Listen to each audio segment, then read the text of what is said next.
Dear Prime Minister Leveluc, President of the European Parliament, Mrs. Roberta Metsola, Ministers, ladies and gentlemen, members of Parliament, dear members of the European Parliament, Your Excellencies, esteemed members of FEDIL, dear guests, as we gather here today to welcome a new year and reflect on the past one, it is a great honor for me to address you on this significant occasion. The turn of the year is always a time for both reflection and projection, and I'm eager to share FEDIL's thoughts on several pressing concerns of today, but that will shape our future. Looking out into the audience, I see that you are again numerous to be here today. From the business community, but also from academia and research, as well as from political and administration side, even though there are no elections scheduled this year. And I'm very happy to be able to do this in the presence of Roberta Metsola and of Luc Frieden, whom I would like to thank very much for being with us tonight and addressing the audience later on, despite their busy schedules. And dear Mrs. Metsola, we particularly appreciate that you were able to attend this evening and speak to us, also on this very short notice. So thank you very much.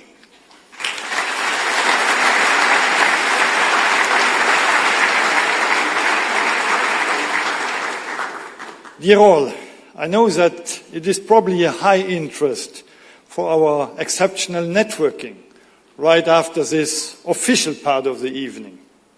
But I also believe that your presence shows that our messages and recommendations are welcome and hopefully also well appreciated. So thank you all for joining us today. First, let us look and consider the current geopolitical landscape. Today's world is marked by increasing uncertainties and tensions. Peace is no longer a given, even in our part of the world.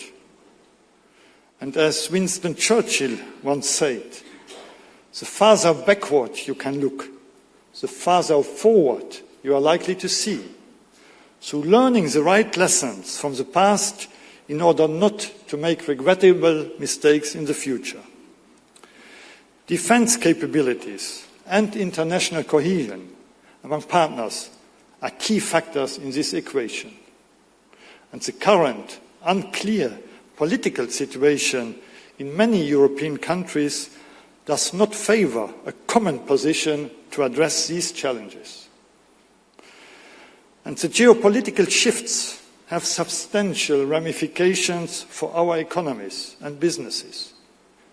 We must remain vigilant and adaptable to navigate these uncharted waters successfully. The global balance of power is continuously evolving, and one of the most immediate consequences of changed geopolitical scene is the difficulty in maintaining smooth trade relations.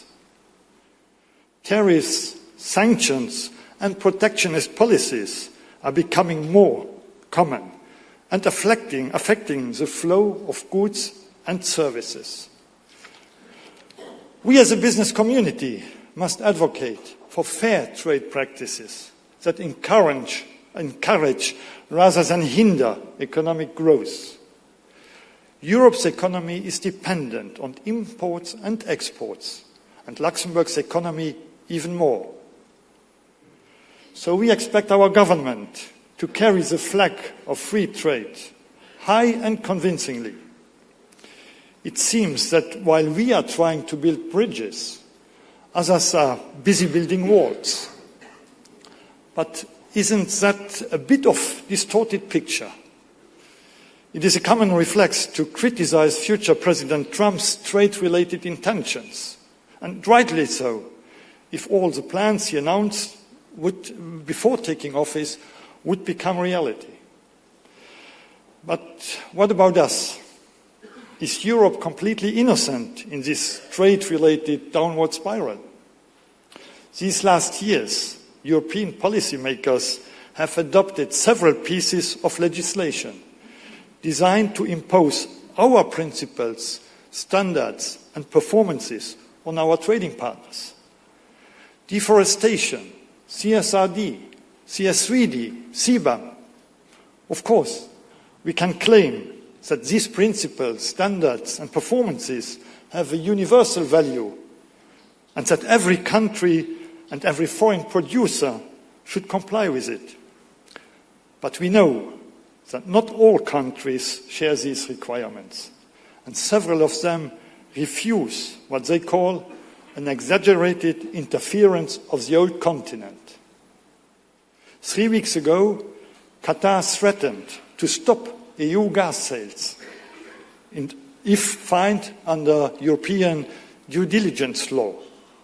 And we can assume that other suppliers of essential goods will follow suit.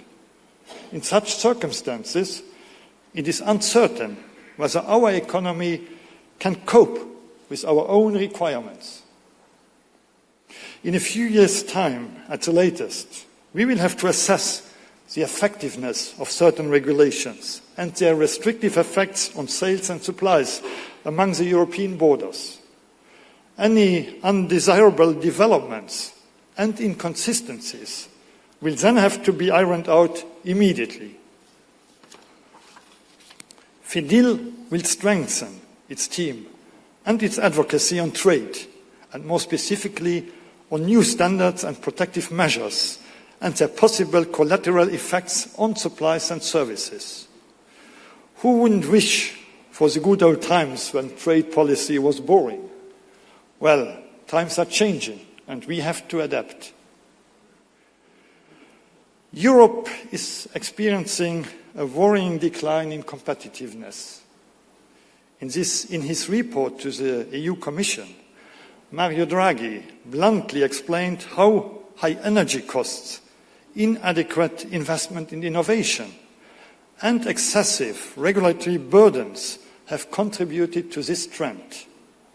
It is imperative that we address these issues heads-on to restore Europe's competitive edge on the global stage. Speaking about regulatory burdens, over-regulations remain a significant challenge. While regulation is essential for ensuring the fair practices, mitigate risks, and protecting the environment, excessive rules can stifle innovation and economic growth. We need to find a balance that maintains high standards without placing undue burdens on businesses. And as of today, a significant storm of regulation from the northwest is heading towards our companies. Considering the magnitude of recent EU regulations in the area of sustainability, digital or employment relations, the occasional and very welcome simplification measures here at home in Luxembourg look, however, pretty much like fighting a tornado with a hairdryer. We therefore strongly appreciate that the European Council and the Commission recognize some of their recent errors and see the need for major corrections and simplifications to be made. Dear Mrs. Metsola, we hope that their good intentions will also find a majority in the European Parliament. Couldn't we agree on a regulatory holiday for at least 3 years?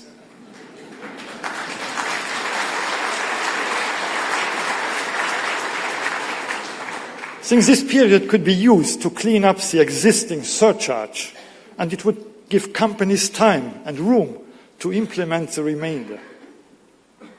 Our role as business organization is to submit constructive proposals in line with the company's will to meet higher standards while ensuring the continuation of their European activity in the context of international competition. And Europe is on the brink of losing a significant share of its strategic manufacturing capacity. You can see it in the statistics. You can read it in the newspapers. And the trade unions will tell you the rest of the story. So the clock is ticking. FEDIL undoubtedly recognizes and supports the need for environmental sustainability. And the green, clean, industrial deal is a significant step in the right direction.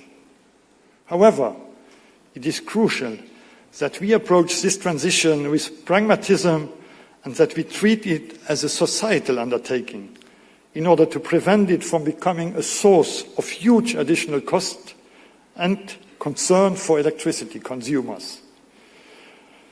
An overly ambitious timeline and an undifferentiated approach when it comes to the options for action of individual sectors can lead to economic disruptions and social challenges. We must advocate for a more coherent and realistic energy transition that considers both environmental imperatives and economic realities. And let me give you 2 examples to illustrate my thoughts. Our PNEC, the National Climate and Energy Plan, has foreseen a very ambitious greenhouse gas reduction path for the manufacturing industry. And together with the government, FEDIL is promoting supportive instruments that encourage companies to decarbonize by means of electrification. Now, since the entry into force of the new CSR directive, companies are forced to monitor, report, and improve their carbon footprint, including Scope 2 emissions, meaning those emissions related to their energy consumption. And guess what? Given the high carbon intensity of our imported, mainly German electricity, it makes no sense in the short term for our industries to replace gas by electricity in their Luxembourg production units if their decision is CSRD driven. And that's what I would call an incoherent way of doing politics. And this leads me to a second example. During last autumn, the German electricity market showed increasingly worrying signs of shortness and related high prices, spot prices, when the sun and wind failed and coal-fired power plants, supposed to disappear in a few years' time, were essential to keep the balance alongside significant levels of imports. When attending meetings at European level, we notice a decreasing willingness to invest in additional interconnection capacities within the EU due to the diverging energy policies in the different countries. And indeed, several countries or regions don't want to get infected by the weaknesses or inconsistencies of others. Just last month, the Swedish energy minister complained about Germany exporting its energy problems to neighboring markets and announced the termination of an interconnector between Sweden and Germany. An invitation, or should I say a call for Luxembourg to consider all options, internally and within the greater region, in order to ensure an affordable, secure and well-balanced power supply. The necessary and hopefully swift reinforcement of our high-voltage grid is only part of the equation. Ladies and gentlemen, here in Luxembourg, the new government has completed its first year in office. It is an opportune time to review its actions and the impacts of some of its policies. The government has shown a strong commitment to put competitiveness back on the agenda. Tax relief and the launch of several consultation processes deemed to significantly reduce red tape and permitting procedures are appreciated. FEDIL's exchange with elected representatives and administration has so far been open and mostly constructive, and we thank you for this. The latest StatTech estimates indicate a modest 0.5% growth for the Luxembourg economy in 24. With twice plus 2.5%, the growth forecasts for this year and 26 are more positive. However, some sectors, and particularly construction and several most energy-intensive industries, still face significant challenges. The ongoing crisis in the building sector has required immediate and effective interventions. The government, together with the affected sector, acted to relaunch private investment. But it remains, however, paramount to reach also a particularly high level of public countercyclical building investments in 2025. The government intention to modernize labor laws is a positive and necessary step. A dynamic and fair labor market is crucial for economic growth and social stability. By updating labor laws, we can ensure that they meet the demand of the modern world of work, supporting both employers and employees in achieving their full potential. We very much regret the extremely negative and even threatening attitude of the trade unions after the first ministerial soundings about this topic. Together with my colleagues from UEL, we hope that essential elements of the government's intentions in this area will survive this process, so that the social dialogue in general can be stimulated and favoured at an adequate level. In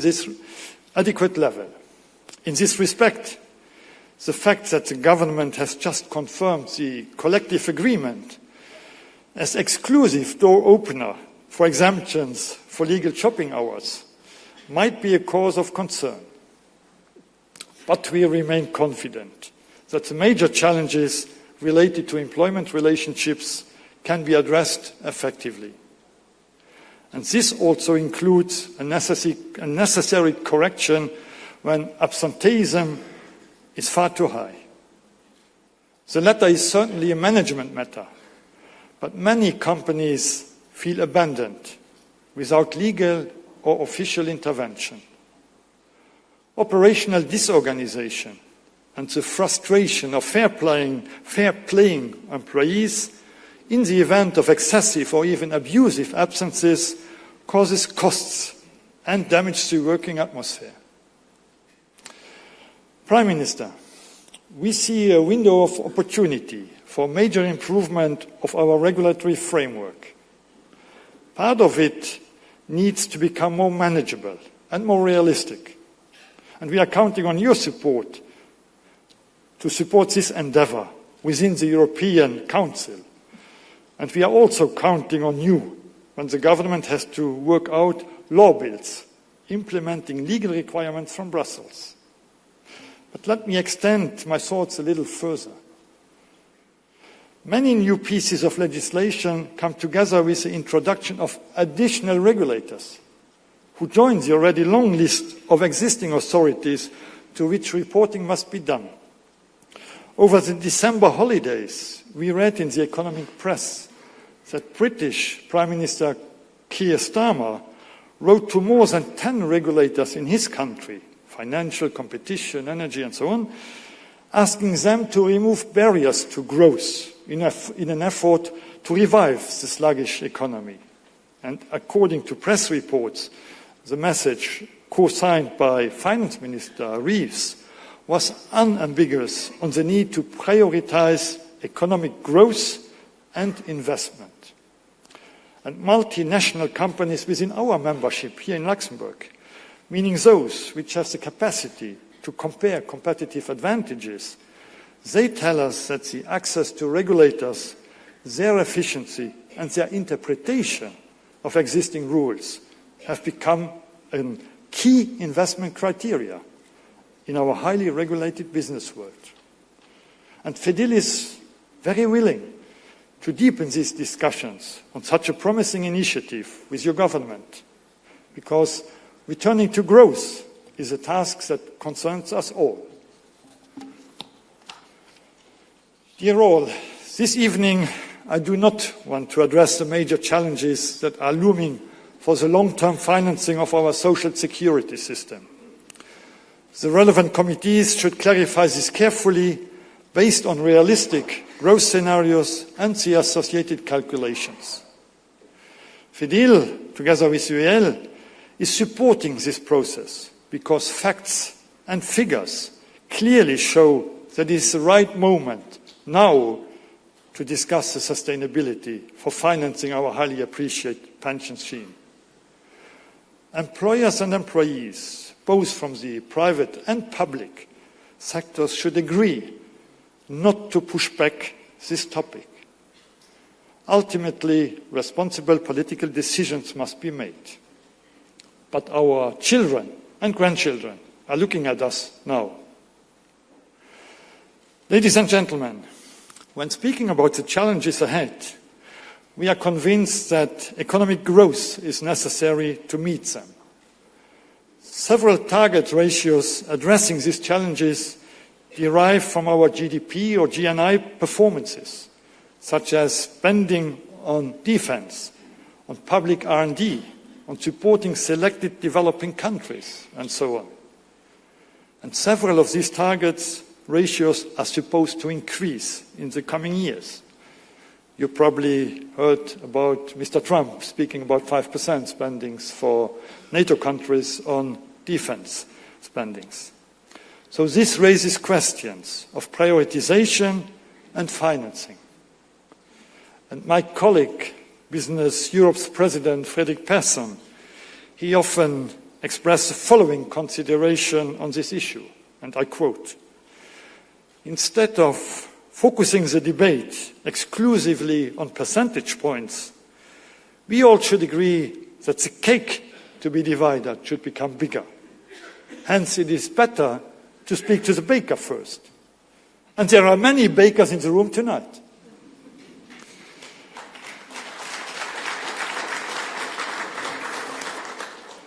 I am convinced that talented people, and we are still missing a number of them, entrepreneurship and innovation are key to addressing many of the issues we face today. That's why I'm optimistic about the future economic development of Luxembourg.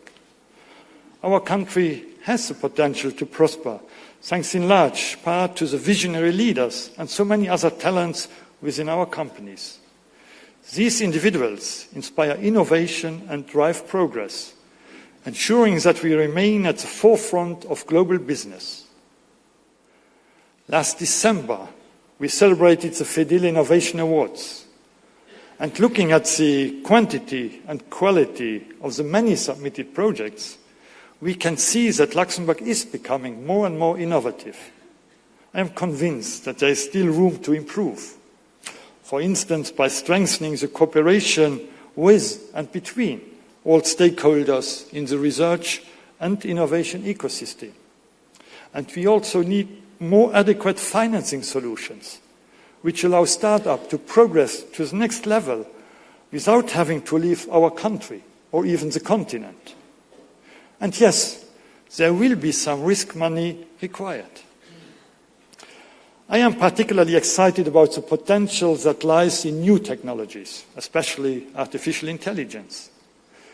AI has the power to transform industries, streamline processes, and enhance decision-making, offering us unprecedented opportunities for growth and efficiency. By harnessing these advances, we can propel ourselves into a new era of economic prosperity. Competing economic regions are doing so. Why shouldn't we? And why couldn't we? Or do we have a choice? Equally important is the unwavering support of the Luxembourg government. Its commitment to modernizing our economic landscape is crucial. And by correcting previous missteps and focusing on sustainable growth, we have a clear formula for success. Awareness of the importance of all the ingredients necessary for a healthy economy have to find its way in our classrooms, including transparency if we shouldn't meet these targets. Together with visionary and bold leadership, innovative and sustainable technologies, motivated and committed workforce, and strong governmental support, we can build a bright future for Luxembourg. And I want to conclude by thanking our member companies, our partners, all people involved in our board and project groups, and our permanent team of FEDIL for your dedication and contribution to this exciting journey ahead. I wish you and your colleagues and your families a prosperous and successful new year. And let's make the cake bigger together. Thank you.